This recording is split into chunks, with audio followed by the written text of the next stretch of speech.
카카오 페이지에 있는 콘텐츠 중에 한국에서 나온 이제 전 세계적인 작품이 하나가 있는데 나 혼자만 레벨업이라는 작품이 있어요. 이게 어떻게 한국에서 만들어진 콘텐츠가 막 서비스도 하지 않는 러시아 애들도 와서 막 다 댓글을 달고 이게 왜 이러는 걸까라고 이제 생각을 해봤는데 전 세계의 지금 남자들 어떤 공통된 경험을 하고 있다고 생각하세요? 마케팅을 하는 사람 입장에서 봤었을 때는 너무 명확한 거예요. 안녕하세요. 다양한 콘텐츠 분야에서 테크가 만나는 지점에서 일을 해오고 있는 유정혜라고 합니다. 커뮤니티부터 마케팅을 시작을 해서요. 게임, 웹툰, 웹소설, 드라마, 최근에는 AI 아이돌까지 다양하게 경험을 하게 됐던 것 같아요.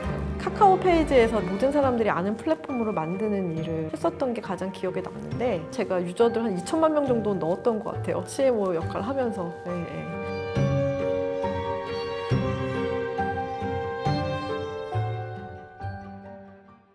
사실 이제 컨텐츠를 만드는 쪽의 사람은 아니니까 제가 그러니까 그거를 더 많은 사람한테 알리는 쪽 일들을 더 많이 해왔으니까 컨텐츠 비즈니스라는 거 되게 핵심은 많은 사람들이 들어와야 되는 거거든요. 근데 이제 그런 부분들이 제한이 되다 보니까 똑같이 사실 이제 마케팅 하는 사람들한테도 마찬가지인 거예요. 예전엔 너무 좋았어요. 제가 네이버에서 마케팅 할 때만 해도 광고 크리에이티브 좀 잘 만들어서 좀 뿌리면 한 달에 이제 한 100만 명 정도씩 쿡쿡 데리고 와서 이 컨텐츠 경험하게 하는 게 별로 어렵지 않았거든요. 하지만 요즘은 정말 어떤 콘텐츠에 100만 명 데리고 와서 경험하게 하는 게 너무 힘들어요. 되게 제한같은 시대입니다, 지금. 그래서 단기간 내에 그 트렌드에 딱 어긋나서 이렇게 쫙 가져오는 게 되게 중요하거든요. 그런 면에서 봤었을 때는 지금 사람들의 관심사가 있는 곳에 가야 되는 게 저는 되게 중요하다고 생각해요. 그래서 그거랑 연결하는 전략을 많이 짰고 예를 들면 지금 누가 어떤 이유 때문에 훅 떴다. 그리고 그게 지금 우리 타겟들이 되는 분들의 관심을 많이 받고 있다. 그러면 그걸 잡아와서 우리 컨텐츠랑 연결하고 제일 좋은 이게 마케팅 전략이 우리 것만 얘기하는 거는 1부터 0까지 우리가 어텐션을 다 만들어야 돼요. 근데 이 밖에서 사람들이 좋아하는 거를 같이 붙잡으면 얘네가 지금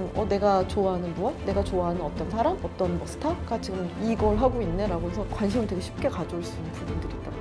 예를 들면 그때 카카오에서 힘들게 따낸 프렌즈 이모티콘 그 다음에 그 당시에 가장 핫하게 라이징을 하고 있던 박보검이라는 모델이 가진 그 파워 그리고 되게 매력적인 스토리나 컨텐츠 그러니까 이런 것들을 싹 다 활용을 해서 이걸 만들어 냈었거든요. 기본적으로 어텐션이랑 관심 자체가 다 쪼개져 있고 파편화돼 있다는 전제 자체를 저희가 받아들여야 돼요. 우리가 목표로 하는 게 뭐냐를 되게 정확하게 봐야 되는 거죠. 빠른 시간 내에 많은 사람들을 우리가 빨리 알려야 돼. 아니면 그게 중요한 게 아니라 우리가 가지고 있는 본질적인 가치가 있으니까 이거를 계속해서 꾸준하게 점점 확산을 할 거냐 약간 이거에 따라서 이제 브랜딩적으로 접근할 거냐 아니면 캠페인적으로 접근할 거냐가 좀 달라지는 거예요.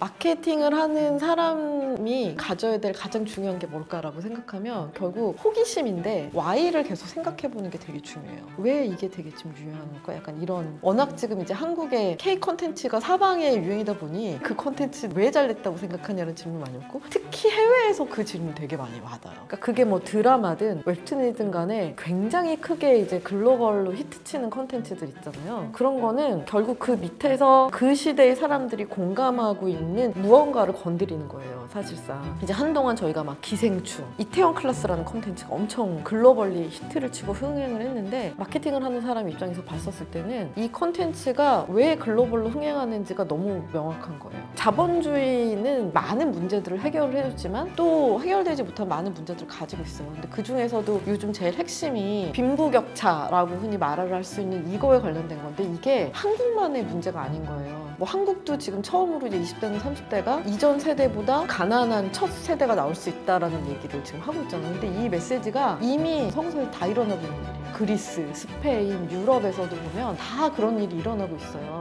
한국인들이 만든 콘텐츠고 한국 배우들이 연기를 했지만 그 안에서 느껴지는 거나 건드리는 거는 사실 전 세계적인 문제이자 이슈니까 그게 되게 큰 공감대를 가질 수가 있는 거예요. 또 다른 면에서는 카카오 페이지에 있는 콘텐츠 중에 한국에서 나온 이제 전 세계적인 작품이 하나가 있는데 나 혼자만 레벨업이라는 작품이 있어요. 이게 어떻게 한국에서 만들어진 콘텐츠가 막 서비스도 하지 않는 러시아 애들도 와서 막 다 댓글을 달고 이게 왜 이러는 걸까라고 이제 생각을 해봤는데 전 세계의 지금 남자들 특히 한 35 이하의 남자들은 어떤 공통된 경험을 하고 있다고 생각하세요?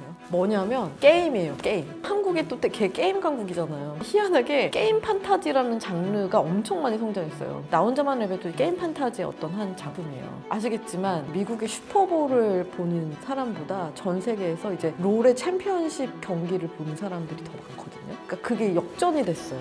이런 질문 우리가 던져볼 수 있는 거예요. 10대와 40대 사이의 문화적인 간격과 한국의 10대와 영국의 10대가 가진 문화적인 간격 중에 어디가 더 클까? 라는 질문을 던져보면은 저는 압도적으로 글로벌에서 공유되는 거리가 훨씬 좁다고 생각이 들거든요. 너무너무 손쉽게 해외 이런 것들을 다 넘나들 수 있는 시대가 되니까 특히나 이제 디지털 본으로 자란 친구들 같은 경우는 그런 게 너무 그냥 숨쉬듯이 일상인 거죠, 사실. 그런 공통된 욕망, 공통된 경험? 약간 이런 거에 기반한 컨텐츠들이 만들어지고 있다고 생각하면 그게 좀 되게 중요한 것 같아요.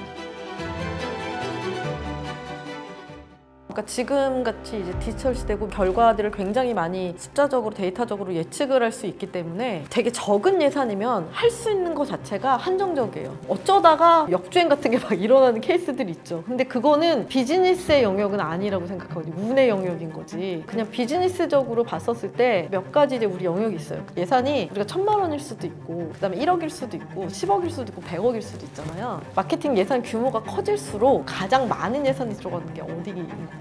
매체 바잉이거든요.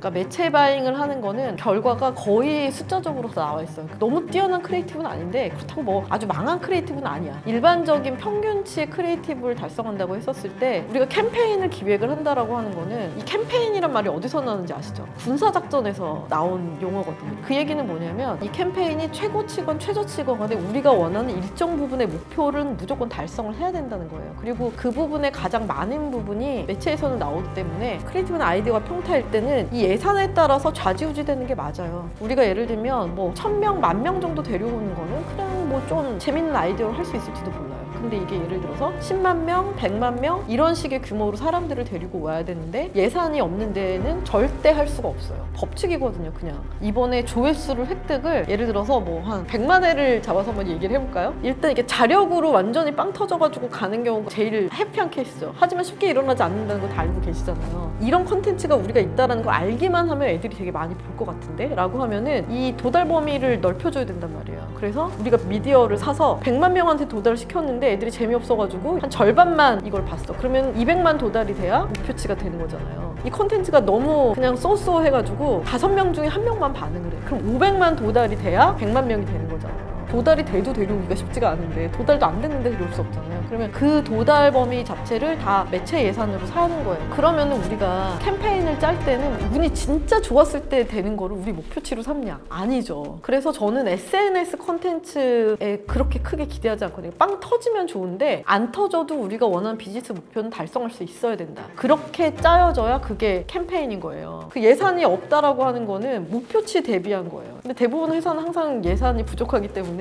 항상 이제 마케팅한테는 마법사한테 요구되는 것처럼 야 예산은 없는데 결과는 이렇게 만들어줄 수 있어 라고 요구하는 경우들이 많죠. 근데 그건 이해는 해요. 왜냐면 대표님도 안 주고 싶어서 안 주는 건 아니거든. 자산이 많으면 많이 주고 싶지. 많이 주고 싶지만 없거든. 없는데 결과 만들고 싶거든. 그러니까 이제 그런 얘기들을 하는 거죠. 지속 가능하냐. 그러니까 이게 운이냐 아니냐를 재현할 수 있느냐. 하이브가 BTS를 재현할 수 있느냐. 그럼 이게 회사 역량인 거죠. 근데 재현이 안 된다.